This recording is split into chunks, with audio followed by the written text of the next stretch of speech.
I'm Ron Lago. I'm the CEO of TrustLogix. I have with me Simon Thornell, our field CTO. We're here from TrustLogix, and we're at the Gartner Data and Analytics Summit.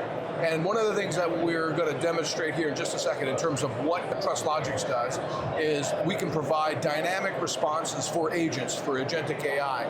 The three things we want to focus on is one, our ability to provide fine-grained, multi-nested access controls, because that's going to be very important. You can't live on role-based access control only. Second thing we're going to show is our ability to do complete observability of the environment, so we're scanning in near real time. And then finally, we can apply real-time or near real-time remediation of changes in the risk environment. So that's what we're going to demo today. What you'll see here on the screen is I have a couple of masking policies, and what's really challenging when you start to talk about attribute-based policy is how do you define as many granular attributes as possible, but how do you make them as dynamic as possible as well? So they're not just static, they only relate to the end data source, they need to be dynamic and move with the business tools within the organization. So as part of this demo, you can see I have multiple attributes as part of my masking policy. And so why is it so important they need to be dynamic as opposed to static? You've got to be able to move with the user to make sure they have least privilege at all times. So if a condition changes, does their least privilege change as well? If you have a static attribute policy, it's only good for the first time. It doesn't shift as the user changes. Changes department, changes security posture, etc. Okay. So I have a masking policy. There's various attributes that have to be met in order to kind of unmask the data. So you have to be in certain departments, certain role, certain employment type, clearance level, but then also trust. So is your end device managed? What's the vulnerability score against that user on that end device? We start to harmonize all of those attributes against users, and all of these kind of attributes are coming from Okta, Workday, CrowdStrike, etc. And you can see that they're configured against the user. So we've harmonized those.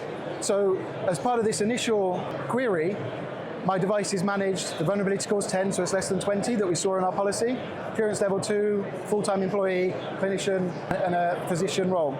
So if I start to run that query, we'll see the data's returned. I can see first name, I can see last name, I can start to see things like email addresses as well. On the point of around dynamic attributes, what we're going to do is push updates from CrowdStrike. So our device is going to go unmanaged, our risk score is going to go up. So we apply the scenario, and then if we jump back into TrustLogix, what we'll see is that user has now moved to unmanaged and 85. And now our access policy will use those new attributes. And we start to see that our masking policy is kicked in. The first part of the email is now redacted. Things like the phone numbers redacted, the first names, surnames, all redacted. It's pretty much near real-time update. And they're the conditions that really trigger an attribute-based policy. All right, so the important thing is we showed the three kind of critical elements of TrustLogix. First, we can provide those complex multi-nested access policies beyond just role-based access control. Two, we're providing full observability, we're scanning in near real time. And then finally, the third critical element is we're able to then provide real-time modulation of our remediation. So in this case, we are showing redaction or masking, but we could have just as easily blocked the user or made other changes to remediate against any increased risk. Exactly, All right, so that's TrustLogix. So this is critically important as you launch your agentic AI to scale.